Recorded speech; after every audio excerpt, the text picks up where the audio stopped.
ನಮಸ್ಕಾರ ವೀಕ್ಷಕರೇ, ಅದೃಷ್ಟ ದರ್ಪಣ ನೇರ ಪ್ರಸಾರ ಕಾರ್ಯಕ್ರಮಕ್ಕೆ ಸ್ವಾಗತ.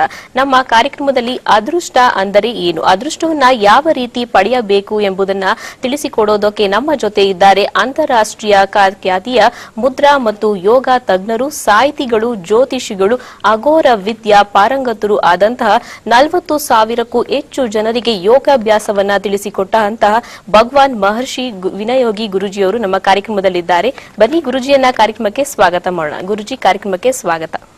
ಜೈ ಭಗವಾನ್. ಎಲ್ಲರಿಗೂ ನಮಸ್ಕಾರ. ಓಂ ಮಹಾದೇವೈ ಚ ವಿದ್ಮಹೇ ವಿಷ್ಣು ಪತ್ನಿ ಚ ಧೀಮಹಿ ತನ್ನೋ ಐಶ್ವರ್ಯ ಲಕ್ಷ್ಮಿ ಪ್ರಚೋದಯಾತ್. ಎಲ್ಲರಿಗೂ ನಮಸ್ಕಾರ. ಗುರುಜಿ, ಶತ್ರುಗಳ ಬಾಧೆ ಎಲ್ಲರಿಗೂ ಒಂದು ಶತ್ರು ಅಂತ ಇರ್ತಾರೆ ಗುರುಜಿ. ಶತ್ರುಗಳಿಂದ ಯಾವ ರೀತಿ ದೂರವಾಗಬೇಕು, ಯಾವ ರೀತಿ ಪರಿಹಾರ ಆಗ್ಬೇಕು ಅನ್ನೋದ ಗೊತ್ತಿರಲ್ಲ ಗುರುಜಿ. ಶತ್ರುಗಳು ಫ್ರೆಂಡ್ಸ್ ಅಲ್ಲೂ ಇರ್ತಾರೆ, ರಿಲೇಟಿವ್ಸ್ ಅಲ್ಲೂ ಇರ್ತಾರೆ ಗುರುಜಿ.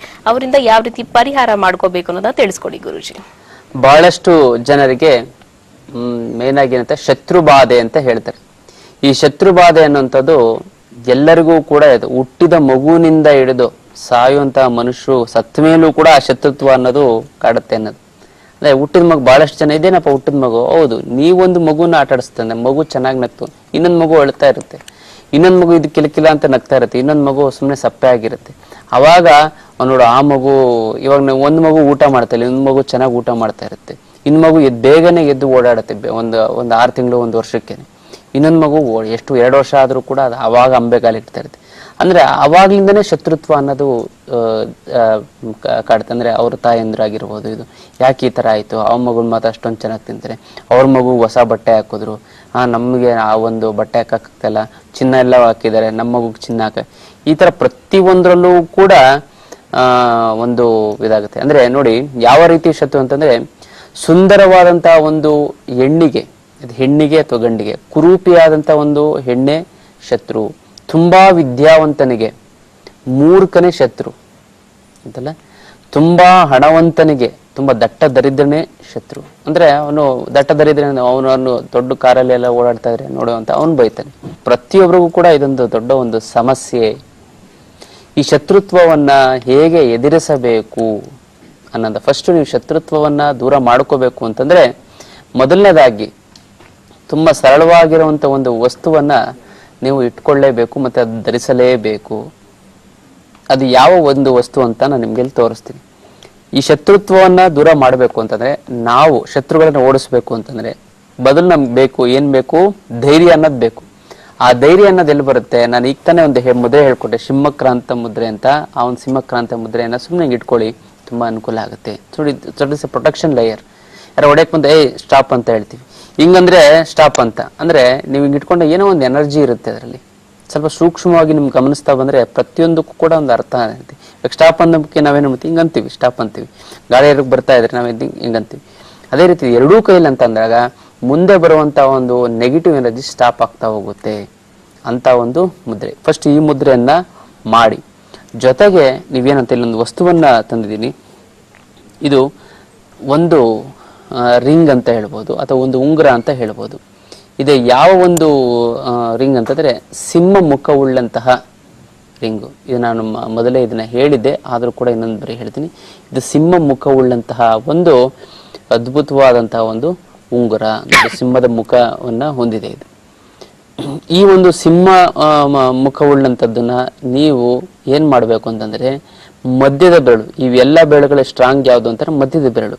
ತುಂಬಾ ಶತ್ರು ಬಾಧೆಗಳಿತ್ತು ಅನ್ನಂತವ್ರು ಈ ಒಂದು ಮಧ್ಯದ ಬೆರಳಿಗೆ ಸಿಂಹ ಮುಖವುಳ್ಳಂತಹ ರಿಂಗು ಅಥವಾ ಉಂಗುರವನ್ನ ನೀವು ಧರಿಸಲೇಬೇಕು.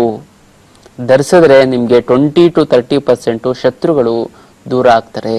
ತುಂಬಾ ಅದ್ಭುತವಾದಂತ ಒಂದು, ನೀವು ಸುಮ್ಮನೆ ಹಂಗೆ ಧರಿಸ್ಬಿಡೋದಲ್ಲ, ಸಂಕಲ್ಪವನ್ನ ಮಾಡ್ಕೋಬೇಕು. ಯಾಕಂದ್ರೆ ಇಡೀ ಎಲ್ಲಾ ಪ್ರಾಣಿಗಳು ಕೂಡ ಎದುರುವಂಥದ್ದು ಸಿಂಹಕ್ಕೆ.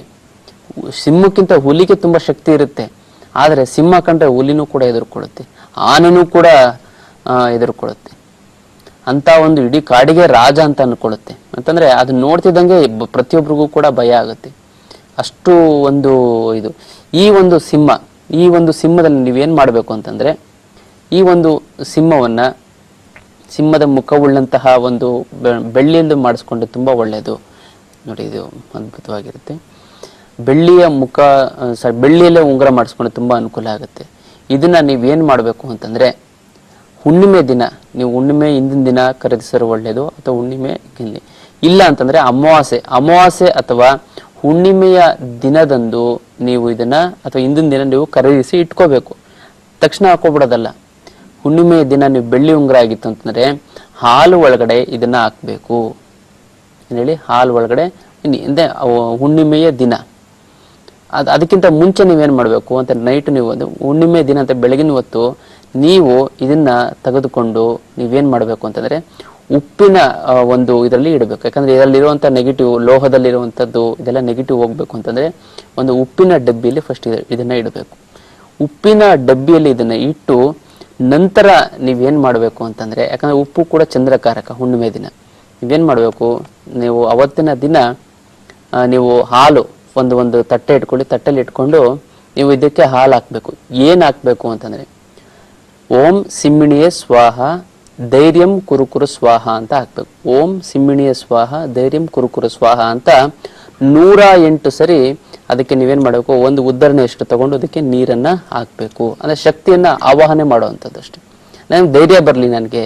ಓಂ ಸಿಂಹಿಣಿಯ ಸ್ವಾಹ ಅಂತಂದ್ರೆ ನಮ್ಗೆ ಅಂತಂದ್ರೆ ಆದಿಶಕ್ತಿಯ ಒಂದು ಸ್ವರೂಪ. ಯಾಕಂದ್ರೆ ಒಂದು ಆದಿಶಕ್ತಿಯ ಒಂದು ವಾಹನ ಯಾವುದು ಅಂತಂದ್ರೆ ಸಿಂಹ ಅಲ್ಲ. ಆದಿಶಕ್ತಿ ನನಗೆ ಶಕ್ತಿ ಕೊಡು ಭಗವಂತ, ಕೊಡುತ್ತಾಯಿ ಅನ್ಬಿಟ್ಟು ನೀವೇನ್ ಮಾಡ್ಬೇಕು, ಇದಕ್ಕೆ ಮೊದಲನೇ ಏನ್ ಮಾಡ್ಬೇಕು, ಬೆಳಗಿನ ಜಾವ ತಂದು 1 2 ಅವರ್ 3 ಅವರ್ ಅಥವಾ ಹಿಂದಿನ ದಿನ ನೀವೇನ್ ಮಾಡಿ ಒಂದು ಉಪ್ಪಿನ ಡಬ್ಬದೊಳಗಡೆ ಫುಲ್ಲು ಇದನ್ನ ಹಾಕ್ಬೇಕು. ಜೊತೆಗೆ ಉಪ್ಪನ್ನೆಲ್ಲ ಸಂಪೂರ್ಣವಾಗಿ ಮುಚ್ಚಬೇಕು. ಮುಚ್ಚಿದ ನಂತರ ನೀವು 1 ದಿನ ಅಥವಾ 1 ಗಂಟೆ ಅಥವಾ 2 ಗಂಟೆ ಅದು ನೆಗೆಟಿವ್ ಅನ್ನೋದು ಮತ್ತೆ ತೊಳೆದು ಇಟ್ಕೋಬೇಕು.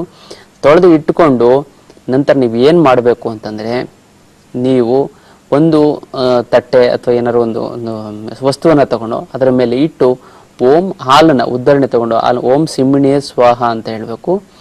ಜೊತೆಗೆ ಧೈರ್ಯಂ ಕುರುಕುರು ಸ್ವಾಹ ಅಂತ ಹೇಳ್ಬೇಕು. ಜೊತೆಗೆ ಇನ್ನೂ ಒಂದು ವಿಶೇಷವಾದಂತ ಒಂದು ಮಂತ್ರವನ್ನ ಹೇಳಬೇಕು. ನಾನು ಯಾವಾಗ್ಲೂ ಹೇಳ್ತಾ ಇರ್ತೀನಿ, ಶತ್ರುಗಳ ವಿನಾಶಕ್ಕೆ ಹೋಗ್ಬೇಕು ಅಂತಂದ್ರೆ ಓಂ ಪಂ ಪ್ರತ್ಯಂಗಿರಿಯೇ ನಮಃ ಅಂತ ಹೇಳಬೇಕು.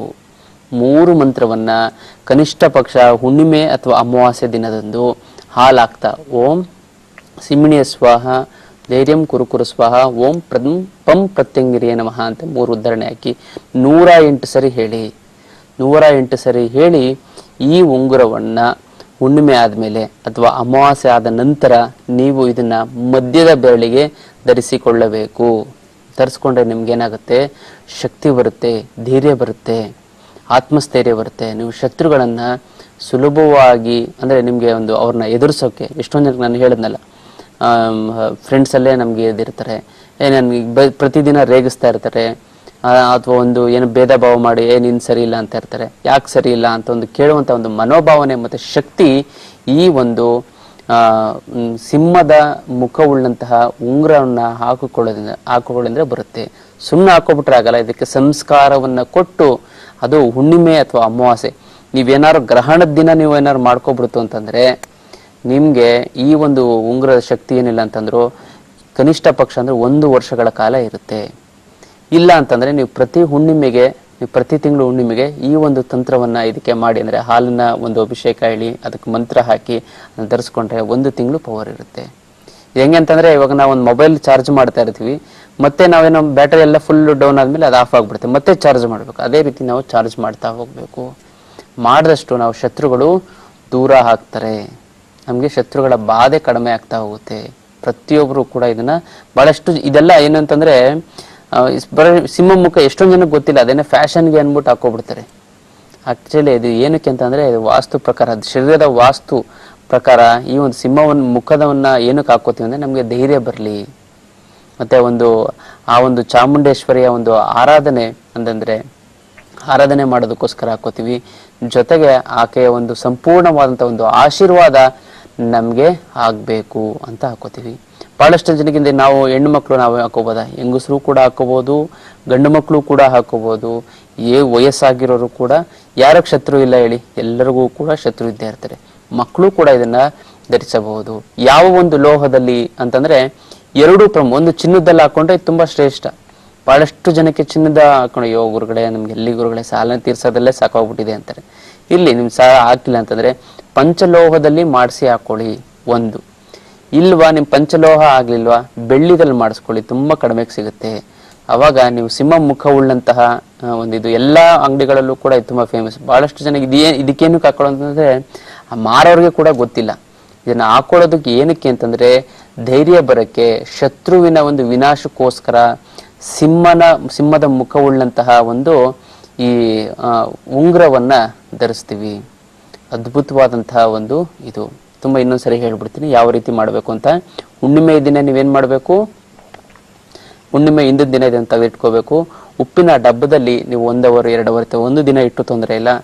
ನಂತರ ನೀವೇನ್ ಮಾಡ್ಬೇಕು ಅಂತಂದ್ರೆ ಇದನ್ನ ಒಂದು ತಟ್ಟೆ ಮೇಲೆ ಅಥವಾ ಏನು ಮೇಲೆ ಇಟ್ಟು ಓಂ ಸಿಮ್ಮಿಣಿಯೇ ಸ್ವಾಹ ಅಂತ ಹೇಳ್ಬೇಕು. ಜೊತೆಗೆ ನೀವೇನ್ ಮಾಡ್ಬೇಕು ಅಂತಂದ್ರೆ ಧೈರ್ಯಂ ಕುರುಕುರು ಸ್ವಾಹ ಅಂತ ಹೇಳ್ಬೇಕು. ಓಂ ಪಂ ಪ್ರತ್ಯಂಗಿರೇ ನಮಃ, ಪ್ರತ್ಯಂಗಿರ ದೇವಿಯನ್ನ ಆವಾಹನೆ ಮಾಡಬೇಕು.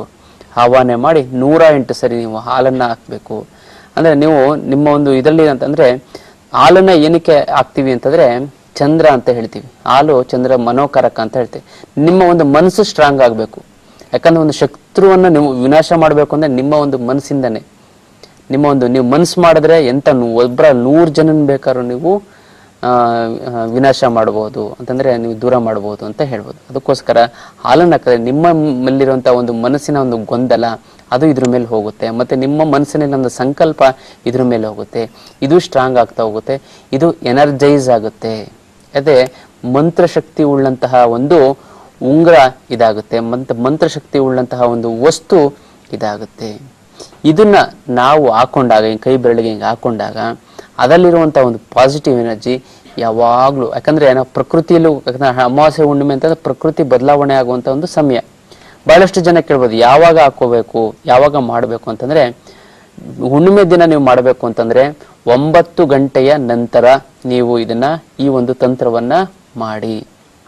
ಅಮಾವಾಸ್ಯೆ ಆಗಿದ್ರೆ 12:15 ಇಷ್ಟರಲ್ಲಿ 12:15 ಇಡೀ ಪ್ರಕೃತಿ ಬದಲಾವಣೆ ಆಗುವಂತ ಸಮಯ. ಅಂತ ಟೈಮಲ್ಲಿ ಮಾಡ್ಬಿಡ್ತು ಅಂತಂದ್ರೆ ಸಿಕ್ಕಾಬಟ್ಟೆ ಎನರ್ಜಿ ಬರುತ್ತೆ. ಹುಣ್ಣಿಮೆ ಮಾಡಿದ್ರೆ ನೀವು ತೊಂದರೆ ಇಲ್ಲ, ಬಟ್ ಅಮಾವಾಸ್ಯೆ ತುಂಬಾ ಎಫೆಕ್ಟಿವ್ ಇರುತ್ತೆ. ಇದು ಸಿಂಹ ಅವಾಗ ನೀವು ಮಾಡೋದೇ ತುಂಬಾ ಅನುಕೂಲ.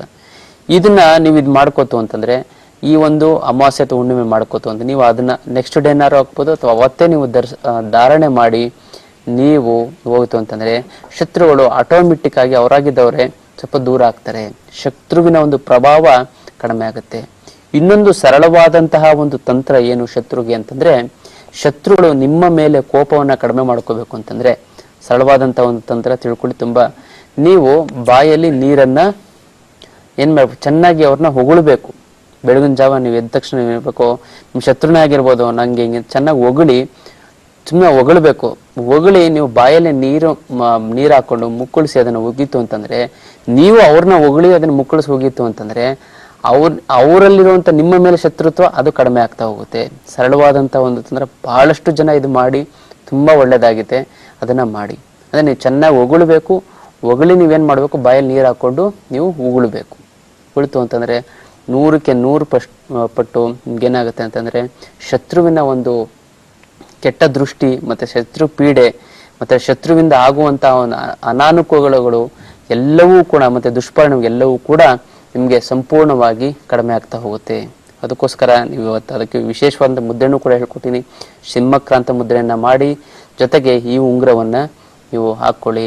ಹಾಕೊಂಡು ಧಾರಣೆ ಮಾಡಿದ್ರೆ ಖಂಡಿತವಾಗ್ಲೂ ಶತ್ರುವನ್ನ ಬಾಧೆನ ಸುಲಭವಾಗಿ ಸರಳವಾಗಿ ನೀವು ತಪ್ಪಿಸ್ಕೋಬಹುದು, ಒಳ್ಳೇದಾಗುತ್ತೆ ಅಂತ ಹೇಳ್ಬೋದು. ಗುರುಜಿ, ಕಾರ್ಯಕ್ರಮಕ್ಕೆ ಒಂದು ಮುದ್ರೆಯ ಬಗ್ಗೆ ಮತ್ತೊಂದು ಶತ್ರುಗಳ ಬಾಧೆಗೆ ಉಂಗುರವನ್ನ ಯಾವ ರೀತಿ ಧರಿಸಬೇಕು ಅನ್ನೋ ತಿಳಿಸ್ಕೊಟ್ಟಿದ್ದಾರೆ. ನಿಮ್ಗೆ ಧನ್ಯವಾದಗಳು ಗುರುಜಿ. ನಮಸ್ಕಾರ. ನೀವು ಗುರುಜಿಯನ್ನ ನೇರವಾಗಿ ಭೇಟಿ ಆಗಬೇಕಾದ್ರೆ ನಿಮ್ಮ ಟಿವಿ ಸ್ಕ್ರೀನ್ ಡಿಸ್ಪ್ಲೇ ಆಗ್ತಿರೋ ನಂಬರ್ಸ್ಗೆ ಕರೆ ಮಾಡಿ ಅಂತ ಹೇಳ್ತಾ ಕಾರ್ಯಕ್ರಮವನ್ನ ಮುಗಿಸ್ತಾ ಇದ್ದೀನಿ. ಇದಾಗಿತ್ತು ಇವತ್ತಿನ ಅದೃಷ್ಟ ದರ್ಪಣ ನೇರ ಪ್ರಸಾರ ಕಾರ್ಯಕ್ರಮ. ನಿರಂತರ ಸುದ್ದಿಗಾಗಿ ನೋಡ್ತಾ ಇರಿ ಕಸ್ತೂರಿ ನ್ಯೂಸ್ 24.